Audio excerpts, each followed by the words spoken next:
Students, आज हम पढ़ेंगे मांग का नियम। मांग का नियम पढ़ने से पहले हमने कई टॉपिक पढ़ लिए हैं, जैसे मांग किसे कहते हैं, व्यक्तिगत और बाजार मांग किसे कहते हैं। इसके अलावा मांग के निर्धारक तत्व कौन कौन से हैं। तो आज हमारा नेक्स्ट टॉपिक है, जैसे आप जानते हैं, मांग का नियम क्या होता है। अन्य बातें समान रहने पर किसी वस्तु की कीमत बढ़ने पर उसकी मांग कम हो जाती है तथा कीमत कम होने पर उसकी मांग बढ़ जाती है। तो यहाँ पर वेरी इंपॉर्टेंट ये टॉपिक भी है और वेरी इंपॉर्टेंट ये लाइंस भी हैं। कौन कौन सी अन्य बातें समान रहने पर, उनसे वेरी वेरी इंपॉर्टेंट लाइन। अगर आप ये लाइन नहीं बोलते हो और बाकी दोनों ये नीचे वाली लाइनें लिख देते हो तो कोई उसकी इंपॉर्टेंस नहीं रह जाती है। इसलिए आपको ये पूरा लिखना ज़रूरी है कि अन्य बातें समान रहने पर जब किसी वस्तु की कीमत बढ़ जाती है तो मांग भी कम हो जाती है। नेक्स्ट है, किसी भी वस्तु की कीमत और मांगी गई मात्रा के बीच में विपरीत संबंध पाया जाता है। देखा भी है हमने, कीमत बढ़ती है तो मांग कम होती है और कीमत के कम होने पर मांग बढ़ जाती है। मार्शल ने इसकी परिभाषा दी है, क्या कहा है। मांग का नियम यह बताता है कि जब कीमत में कमी होने के कारण वस्तु की मांग बढ़ जाती है और कीमत में वृद्धि होने के कारण वस्तु की मांग कम हो जाती है तो उसे मांग का नियम कहलाता है। फिर आते हैं मान्यताएं। मान्यताएं क्या है बेटा, ये जो वर्ड था मैंने बताया कि अन्य बातें समान रहने पर, इसी को डिफाइन करती हैं कि ये अन्य बातें क्या हैं।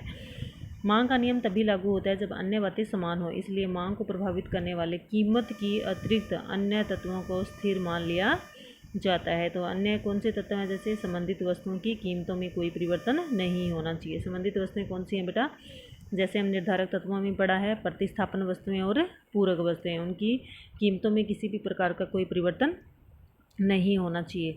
नेक्स्ट है, उपभोक्ता की आय में परिवर्तन नहीं होना चाहिए, रुचि और प्राथमिकताओं में परिवर्तन नहीं होना चाहिए और भविष्य के अंदर अधिक कीमत में परिवर्तन की संभावना नहीं होनी चाहिए। और ये नियम केवल साधारण वस्तुओं पर यानी सामान्य वस्तुओं पर ही लागू होता है। तो ये थी हमारी मान्यताएं।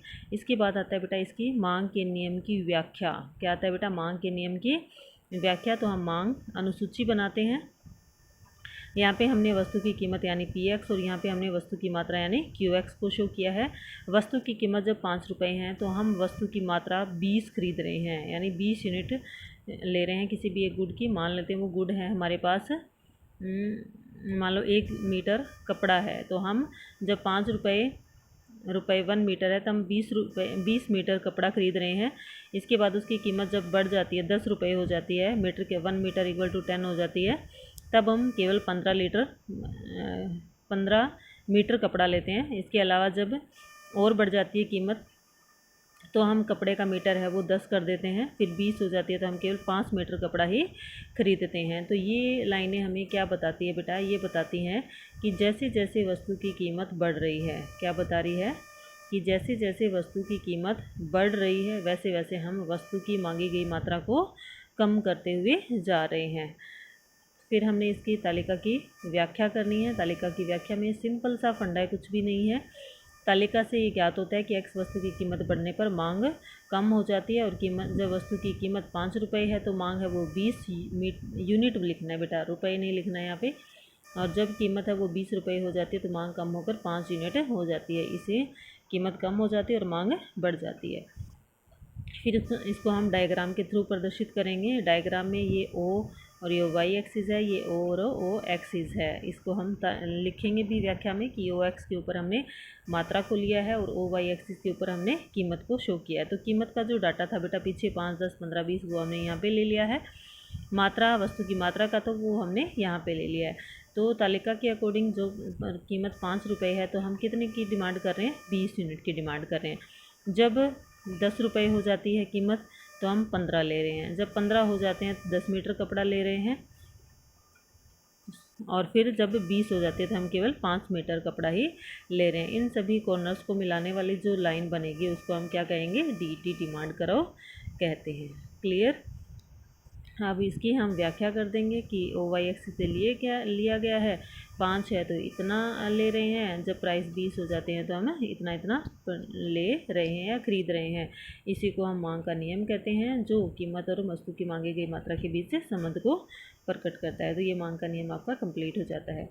नेक्स्ट है मांग के नियम के अपवाद क्या हैं। तो फर्स्ट है, मांग के नियम का अपवाद का क्या मतलब होता है। पहले तो अपवाद हमें ये देखना है बेटा, मांग का नियम लागू कब हो रहा है, जब हमारे पास ये डायग्राम है वो नेगेटिव स्लोप में आ रहा है। इस प्रकार से अगर आपका डायग्राम इस प्रकार का बनता है तो इसका मतलब ऐसी प्रकार की वस्तुओं के ऊपर मांग का नियम लागू नहीं हो रहा है।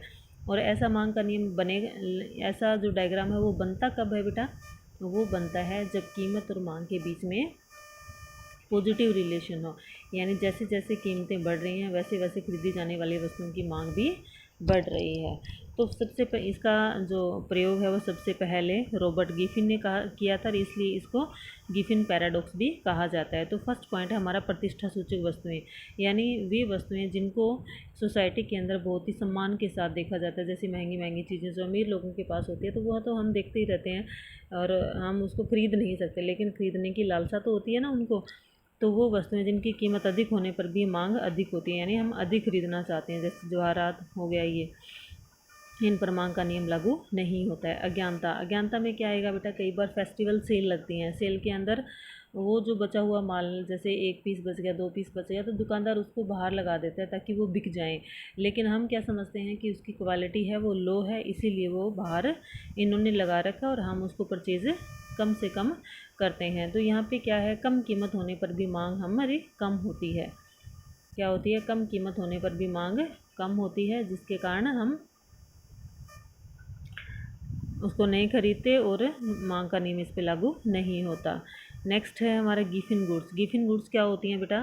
3 प्रकार की गुड्स हम आगे पढ़ेंगे। सामान्य वस्तुएं, गुड्स मतलब वस्तुएं होती हैं बेटा, सामान्य वस्तुएं, घटिया वस्तुएं और गिफिन वस्तुएं। तो गिफिन वस्तुएं होती हैं, इनका कीमत प्रभाव धनात्मक होता है और आय प्रभाव ऋणात्मक होता है। कीमत प्रभाव धनात्मक होने का मतलब क्या होता है बेटा? जब कीमत बढ़ती है तो मांग का बढ़ना, और कीमत कम होती है तो मांग का कम होता। धनात्मक प्रभाव होता है। आय प्रभाव ऋणात्मक का मतलब क्या होता है? जैसे जैसे आपकी आय बढ़ रही है आप उस वस्तु की मांग कम कर रहे हैं, और जब आपकी आय कम हो रही है तो उस वस्तु की मांग आप बढ़ा रहे हैं, तो वो ऋणात्मक आय प्रभाव होता है।